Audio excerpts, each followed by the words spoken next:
ada juga yang kayak gitu. Artinya eh ya 50-50 lah. Kadang ada teman-teman, ayo ngajak ngapain kuliah. Orang mata kuliahnya begitu-begitu aja.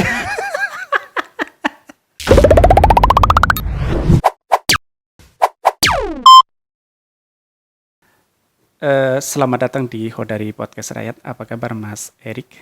Alhamdulillah baik Alhamdulillah baik. kabarnya. Bagaimana tadi perjalanannya ke sini?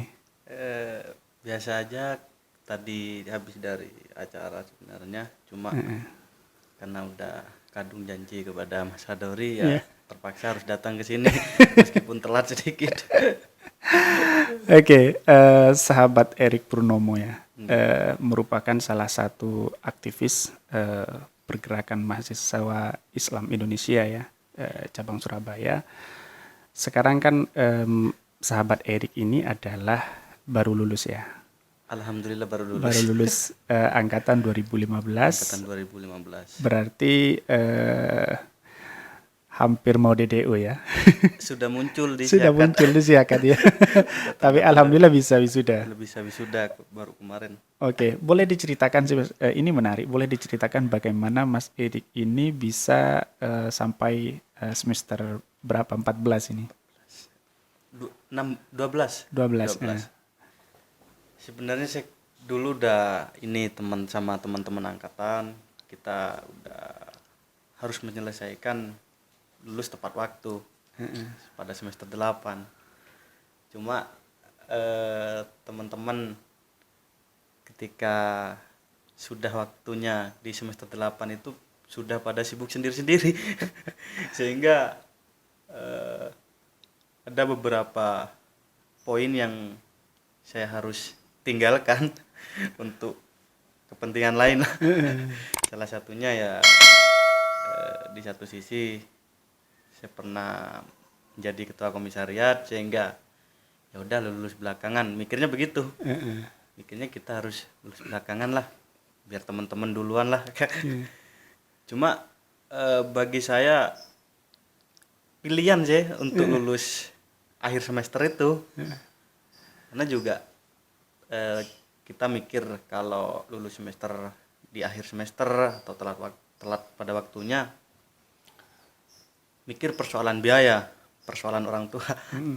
Sehingga kalau udah molor terus kemudian gak lulus, tanggung jawabnya lebih besar. Bukan hanya tanggung jawab sebagai mahasiswa yang harus menyelesaikan tugas kuliah, tapi harus tanggung jawab ke orang tua gitu. Nah itu yang menjadi poin, sehingga saya harus lulus meskipun telat. Dan ada beberapa memang senior-senior sering bilang, ada istilah sih, ente harus lulus di tepat waktu apa di waktu yang tepat.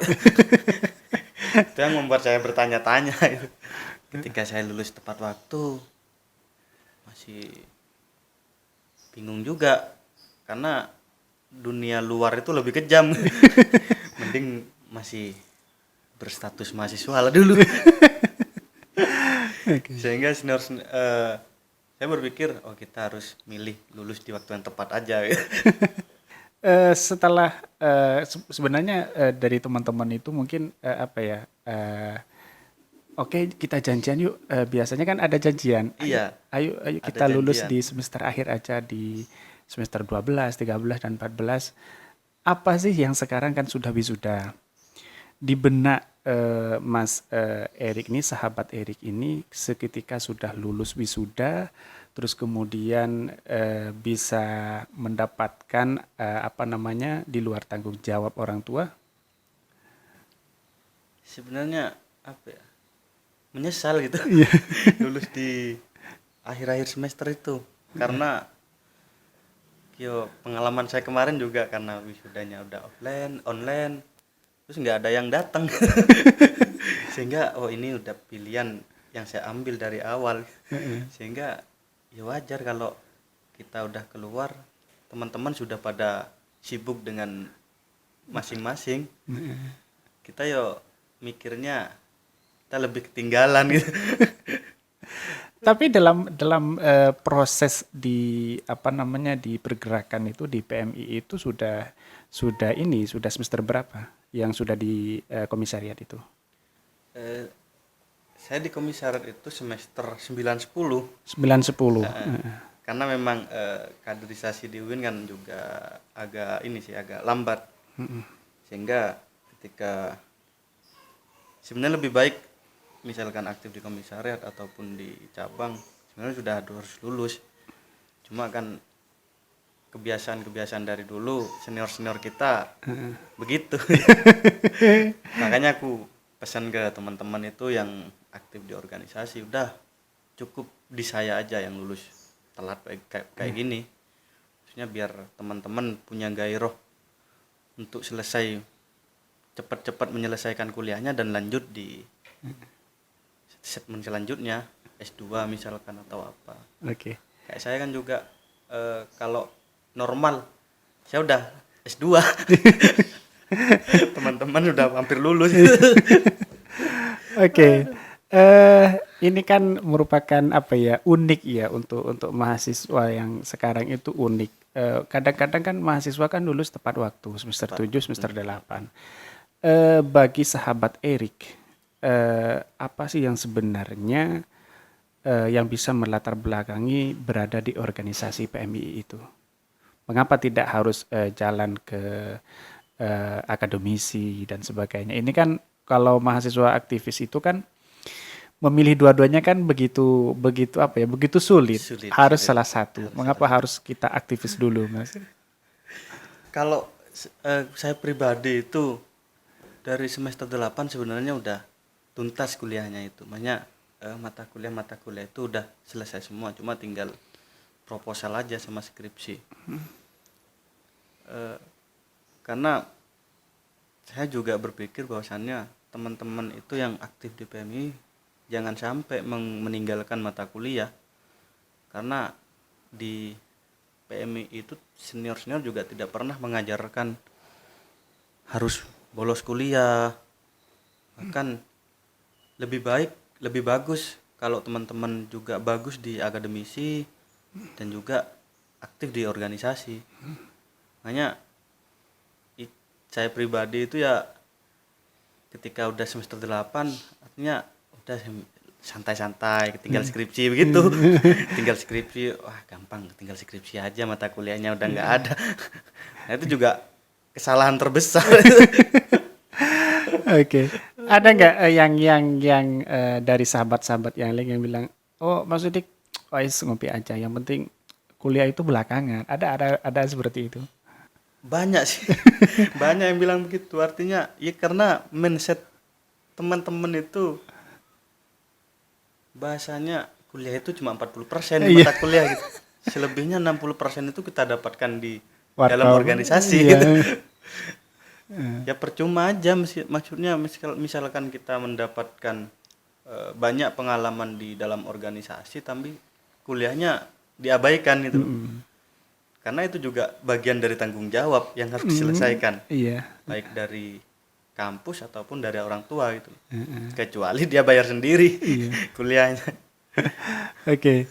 Ada nggak yang berpikiran bahwa misalnya bersifat kritis, misalnya, ayo rek kita kuliah, kasihan orang tua, yang biaya orang tua dan sebagainya? Ada juga yang kayak gitu. Artinya ya 50-50 lah. Kadang ada teman-teman, ayo ngajak ngapain kuliah, orang mata kuliahnya begitu-begitu aja. Kalian juga apa ya, di organisasi kan juga dibahas materi-materi yang ada di mata kuliah. Ngapain orang materinya udah dikaji tadi malam gitu. Ya ada bahasa-bahasa begitu. Dan juga ada bahasa harus lulus tepat waktu, kasihan orang tuamu yang biayai, yang ngasih kamu harapan, namanya anak desa. Satu-satunya harapan orang tua itu ketika lulus kuliah gitu, kalau dari desa gitu. Ya ada yang seperti itu. Oke. Melihat situasi mahasiswa itu kan sering ya, ada yang kuliah terus habis itu pulang. Ada yang kuliah nyampe kampus tapi nggak masuk kelas. Ada yang masuk kelas, tinggal absen, keluar lagi. Eh, Kalau boleh apa namanya bisa dikatakan sebagai mahasiswa kupu-kupu lah. Kupu-kupu. Menurut sahabat Erik ini bagaimana terhadap mahasiswa seperti ini? Hanya kadang-kadang memang berangkat dari kampus, Berangkat, ya, berangkat. tapi Ke ya warkop. di warkop, di kantin dan sebagainya. Bagaimana ini Mas Erik? Kalau saya melihat sih ini sih Mas, apa kalau melihat terkait ada istilah mahasiswa kupu-kupu, karena ya memang kewajibannya gitu loh, kewajibannya dia kuliah pulang. Cuma di satu sisi bagi saya dia melewatkan sesuatu yang tidak pernah ia dapatkan. Misalkan ya itu kan rutinitas sebenarnya. Kayak kuliah pulang. Cuma harus ditambahi dengan beberapa segmen, misalkan aktif dalam organisasi, atau mungkin yang kuliah pulang dia kerja atau ada urusan. Cuma kalau yang stay di daerah kampus ya kurang wajar aja kalau kuliah pulang. Artinya ya Mas apa kayak dia ngidupin orang yang gak berguna gitu. Maksudnya apa? Dia cuma kuliah pulang, ya kewajibannya, cuma kan di dalam dunia luar tidak semudah itu. Iya. Kalau cuma mau mengandalkan lulusan ini sarjana misalkan, dia tepat lulus tepat waktu, kemudian dia hanya kuliah pulang, ya sah-sah saja. Cuma di luar kan tidak semudah itu. Maksudnya yang dipakai di luar itu ya kayak skill, kemampuan, kita punya skill apa di bidang apa. Memang kalau mereka kuliah, apalagi jurusan-jurusan yang kayak yang ada di Suludin misalkan, AFI, IAT, masa keluar mau jadi mufasir? Kan masa keluar jadi filsuf? Kan ya itu artinya sangat disayangkan aja kalau misalkan teman-teman yang kuliah di sekitar di UIN misalkan, yang stay di wilayah Wonocolo misalkan, tapi kemudian dia cuma kuliah pulang gitu. Artinya harus ditambahi dengan beberapa segmen ya untuk menunjang kreativitas mereka, entah dengan ikut organisasi, UKM dan sebagainya. Di kampus itu kan ada yang namanya akademisi, terus aktivis. Menurut sahabat Erik, dua-duanya kan sangat penting. Sangat penting. Kalau pilih salah satu antara aktivis dan akademisi itu, pengalaman sahabat Erik gimana? Kira-kira berapa persen kalau dipresentasikan ini? Emang agak susah sih kalau dikasih pertanyaan antara milih akademisi atau organisasi. Cuma kalau saya pribadi alangkah baiknya entah jadi organisatoris yang akademisi atau akademisi yang organisatoris. Karena teman-teman ketika sudah menjadi mahasiswa akademisi disupport dengan organisatoris, mereka gampang lah bagi saya ketika mencari jaringan keluar, internal maupun eksternal. Sehingga meskipun teman-teman itu pasca lulus masih bisa bertahan di kejamnya dunia inilah, kejamnya dunia luar itu. Karena sebagian teman-teman itu ya jarang sih, maksudnya yang jarang untuk meskipun dia S1 sibuk akademisi misalkan, tapi kemudian ketika sudah lulus tidak melanjutkan S2 itu kan juga susah. Artinya di dunia luar tidak mengandalkan itu gitu. Ini dalam akademisi kalau orientasinya ke guru misalkan atau dosen hari ini juga harus S2 syaratnya. Artinya kalau memang betul-betul dijalankan dua segmen ini antara organisatoris ataupun akademisi, lebih bagus bagi saya daripada dia sibuk organisasi, kuliahnya ketinggalan, akhirnya di DO.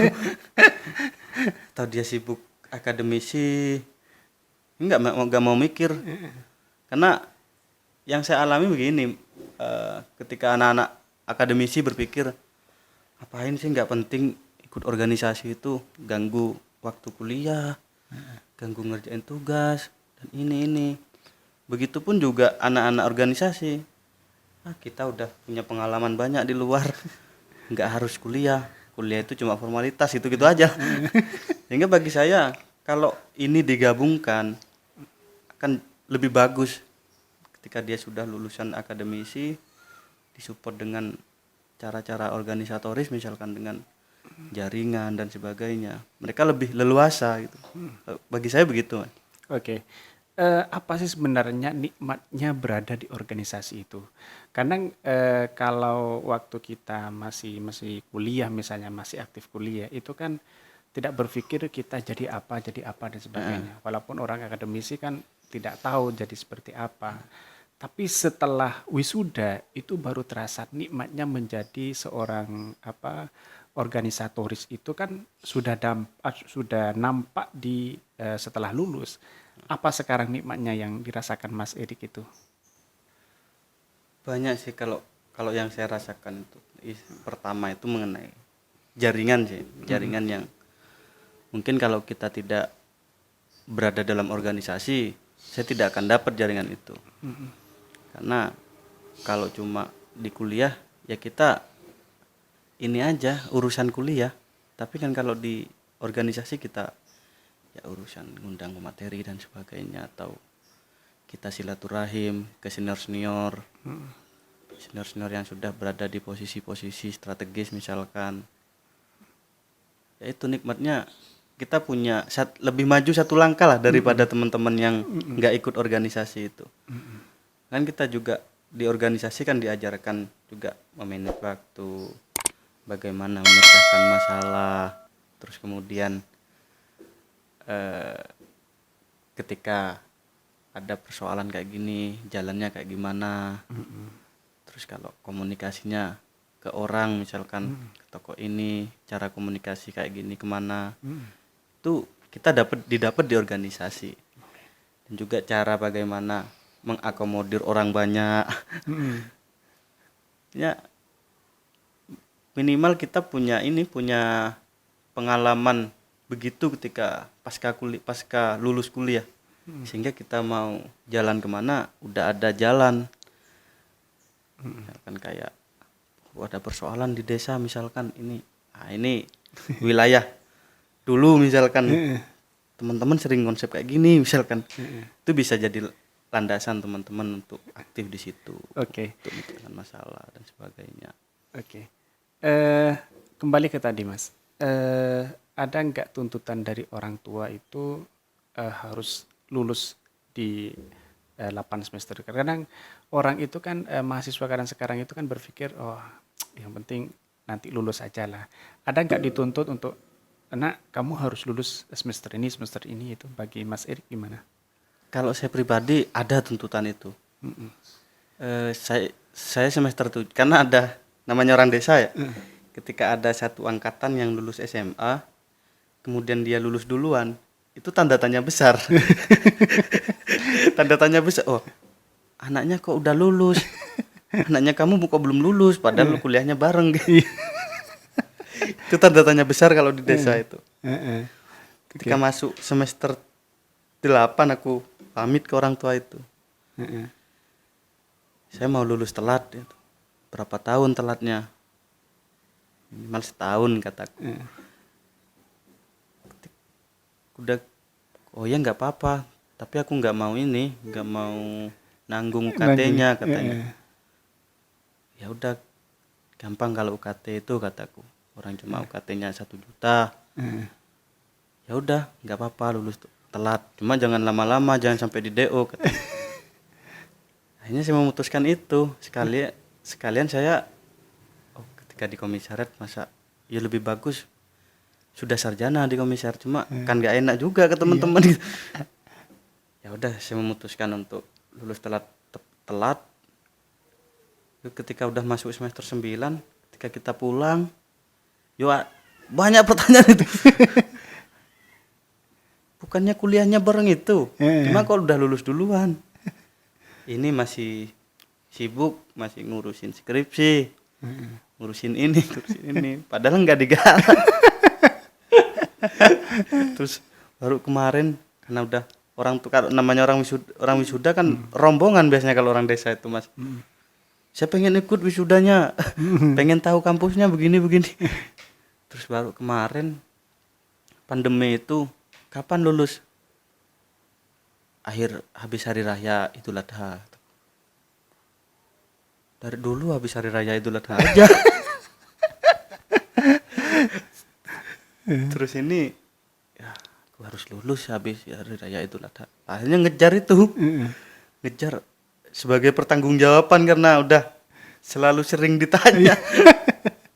Akhirnya habis hari raya aku lulus, skripsi udah skripsi. Wisudanya kapan? Wisudanya masih nunggu karena masih pandemi, masih belum offline gitu. Oh, ya udah nggak apa-apa, yang penting udah lulus. Oke, ada teman-teman sahabat-sahabat dari Mas Erik ini yang pernah DDU? Ada sih. Cuma bukan karena dia telat sampai semester akhir. Cuma karena ya kan di kampus itu semester 4 kalau misalkan nggak nyampe 40 SKS itu otomatis Otomatis? di DO. Oh, DDU. Nah, itu banyak di angkatan saya. Oh, begitu ya. Heeh. Berarti nggak harus nunggu 14 semester? Nggak harus. Jadi mikirnya, kalkulasinya orang-orang yang di birokrasi itu kalau semester 4 saja sudah tidak mampu memiliki 40 SKS, 4 semesternya aja udah nggak cukup. Kita kan 150 batasnya. Iya. Sedangkan setiap semester itu cuma 24 kali 4 itu sekitar 80. Iya. Nggak nyampe 150. Ditambah 4 semesternya nggak nyampe 40. Itu. Oh, berarti sekarang semester 12 sudah DU? Enggak, semester 4 udah DO kalau nggak nyampe. Oh, kalau nggak nyampe? 40 SKS. Ya, DO itu kan ada 2 sih. Ada kalau semester batasnya 1 sampai 4 itu kalau nggak memenuhi 40 SKS dia harus DO karena nggak memungkinkan untuk lulus. Nah, bisa jadi semester akhir karena kurang SKS. Itu kalau di angkatanku ada beberapa yang di DO. Bahkan adik kelas juga ada yang di DO sebelum semester 5 lah. Oke. Karena kurang SKS-nya itu. Oke. Ini Mas, yang menarik ini. Biasanya dalam organisasi itu baik menjadi organisatoris, akademi dan sebagainya tidak lepas dari kisah asmara. Ini penting. Kebanyakan orang itu menjadi aktivis itu rata-rata punya asmara, punya kekasih, punya pasangan. Lah bagaimana perkembangan sekarang dari menurut Mas Erik ini? Gimana? Susah ini ngomongin asmara. Oke.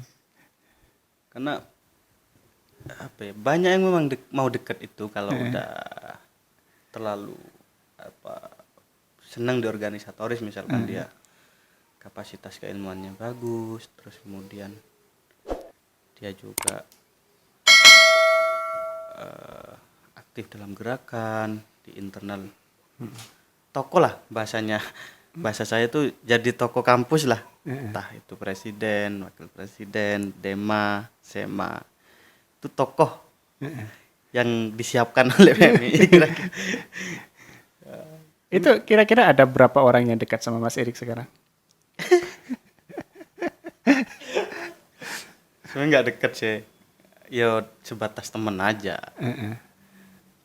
Nggak pacaran. Masih dalam artian nggak pacaran itu kita juga menjaga adik-adik itu agar tidak ada yang sakit hati gitu.